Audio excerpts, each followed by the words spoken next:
Ini nggak tahu ya bener apa enggak, tapi sepengetahuan gue kulit pisang itu punya banyak manfaat dan khasiat sih gitu.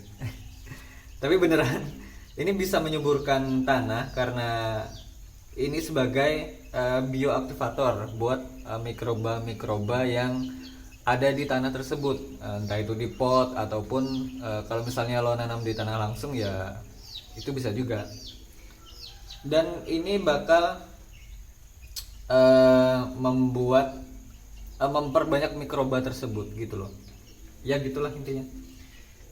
Jadi ini ada pisang-pisangnya juga yang rusak-rusak nih gue masukin. Ini yang bagus nanti buat dimakan ya. Nah, jadi digunting-gunting dan pastikan lo lagi nggak sibuk ya, karena ini memakan waktu yang cukup lama buat ngumpulin satu baskom kayak gini.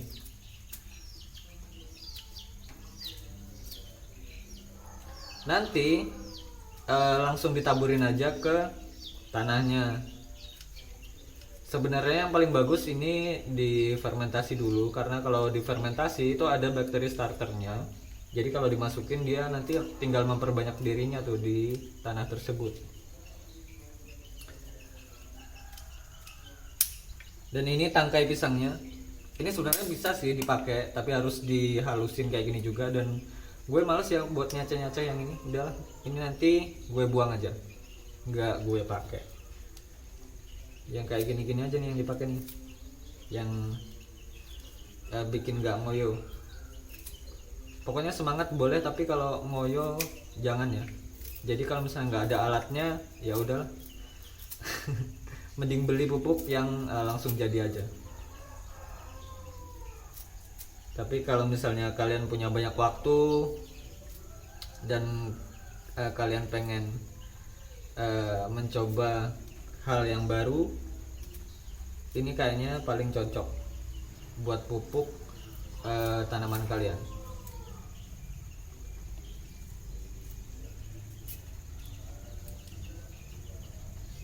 Ini juga gue referensinya juga dari YouTube ya. Dan gue cuma mau ngedokumentasiin proses dari perkembangan tanaman-tanaman gue. Jadi gue ini mau ngebuktiin doang sih. Dan jangan coba-coba aplikasikan pupuk ini di kebun yang skalanya industri. Jangan. Jadi kalau skala industri ya harusnya kalian serius lah. Pakailah pupuk-pupuk yang emang udah terbukti, kayak pupuk kimia atau pupuk kandang yang udah jadi gitu, yang dijual-jual gitu. Ataupun bikin pupuk kalian sendiri. Kalau skalanya industri ya harusnya kalian bisa pertimbangkan semuanya gitu. Jangan udah buka skala industri terus cara bikin pupuk gimana ya? Ya jangan gitu dong. Ini buat skala rumahan aja. Dan ini nanti cuma buat satu tanaman ya. Jadi segini ya buat satu tanaman aja. Kalau tanaman kalian banyak ya mendingan pakai pupuk yang udah jadi atau pupuk kandang kayak atau apa gitu. Paling bagus pupuk kambing sih. Kohe kambing maksudnya. Ya udah ini kayaknya segini dulu yang bisa dipakai karena nggak ada lagi pisangnya ya. Kita coba aplikasikan ke tanaman. Yang tanaman yang mau gue aplikasikan itu adalah tanaman tin. Jadi let's get started.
gitu aja sih sebenarnya, nggak ada cara pengaplikasian yang khusus untuk mengaplikasikan pupuk dari kulit pisang. Entah ini pupuk atau bioaktivator, entah itu apa gitu, tapi intinya itu menyuburkan tanah.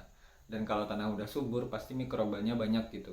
Dan jangan lupa kalau misalnya udah pakai pupuk organik, jangan dibanyakin pupuk kimianya, karena pupuk kimia nanti akan mematikan mikroba-mikroba yang ada di pupuk organik tersebut. Karena pupuk kimia itu ya namanya juga kimia ya, nggak ada mikroorganismenya. Jadi yang bekerja di situ atom dan mikronnya gitu, entah apa gitu ya, tapi intinya bukan mikroba di situ. Dan itu yang akan membuat mikrobanya mati karena panas ya kalau pupuk kimia. Dan oleh karena itu kita menggunakan pupuk kimia nggak boleh banyak-banyak. Jadi mungkin kalau tanaman masih baru ya seuprit aja, sepucuk sendok atau 1 sendok untuk tanaman yang masih baru muncul tunas. Dan itu pun nggak boleh dekat-dekat dengan pohonnya kalau naburin pupuknya. Tapi kalau pupuk kandang kayak misalnya kohe itu eh, dia lebih, bukan lebih ya, eh, memang pupuk yang sebenarnya adalah pupuk kandang gitu. Jadi mau seberapa banyak pun, kalau udah pupuk yang lama itu bakal malah nyuburin tanah. Tapi kalau misalnya tanaman yang baru ya ada porsinya tersendiri. Yang baru tanam maksudnya ada porsinya tersendiri untuk menaburkan pupuk kandang. Tapi kalau tanamannya udah gede, mau seberapa banyak pun pupuk kandang ya nggak masalah gitu. Ya udah gitu aja, nggak ada yang bisa dibahas lagi kayaknya. Kalau misalnya ada yang mau bertanya, silahkan tulis di kolom komen, nanti gue jawab pasti. Nggak pasti ya, nggak tahu juga sih. Ini kalau view-nya di atas 100 kayaknya gue kewalahan sih buat nulis jawaban gue. Ya udah kalau gitu, makasih yang udah nonton.